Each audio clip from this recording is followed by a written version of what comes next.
हर साल ज्येष्ठ मास की अमावस्या को उत्तर भारत की सुहागिनों द्वारा तथा ज्येष्ठ मास की पूर्णिमा को दक्षिण भारत की सुहागिन महिलाओं द्वारा वट सावित्री व्रत का पर्व मनाया जाता है। कहा जाता है कि वट वृक्ष की जड़ों में ब्रह्मा, तने में भगवान विष्णु और डालियों और पत्तियों में भगवान शिव का निवास स्थान माना जाता है। इस व्रत में महिलाएं वट वृक्ष की पूजा करती हैं। सती सावित्री की कथा सुनने और वाचन करने से सौभाग्यवती महिलाओं की अखंड सौभाग्य की कामना पूरी होती है। वो कथा इस प्रकार है। भद्र देश के एक राजा थे जिनका नाम था अशुभपति। उनके कोई संतान नहीं थी।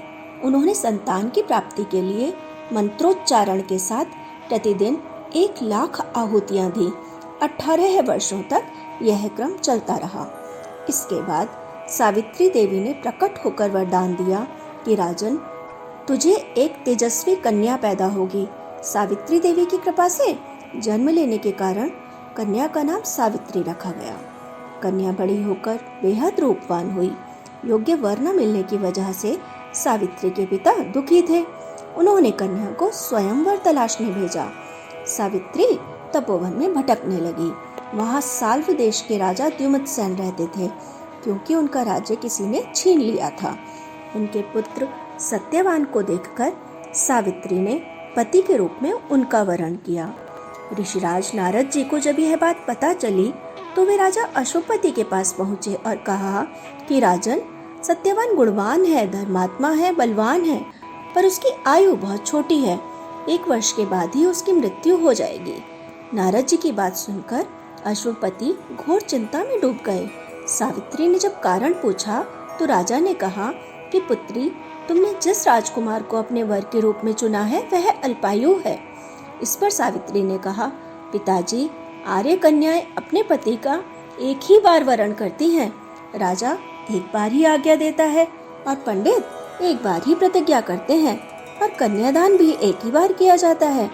सावित्री हट करने लगी और बोली, मैं तो सत्यवान से ही विवाह करूंगी। राजा अशुभपति ने सावित्री का विवाह सत्यवान से कर दिया। सावित्री अपने ससुराल पहुंचकर सास ससुर की सेवा करने लगी। समय बीतता चला गया। नारद मुनि ने सावित्री को पहले ही सत्यवान की मृत्यु के बारे में बता दिया था। वह दिन जैसे जैसे करीब आने लगा, सावित्री अधीर होने लगी।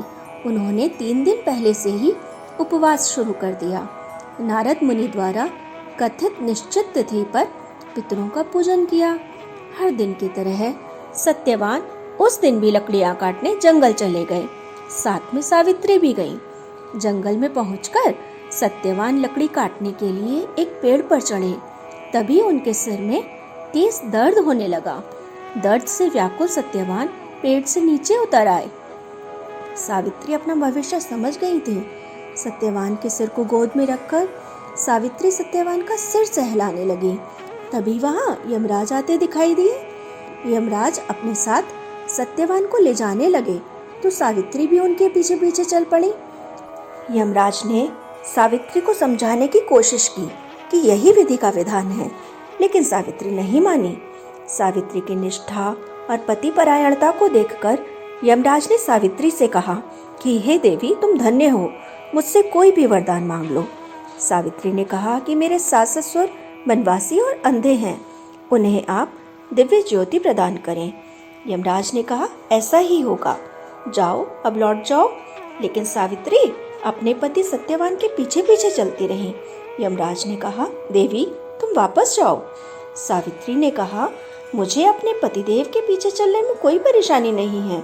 पति के पीछे चलना मेरा कर्तव्य है। यह सुनकर उन्होंने उससे एक और वरदान मांगने के लिए कहा। सावित्री बोली, मेरे ससुर का राज्य छिन गया है, उसे वापस दिला दीजिए।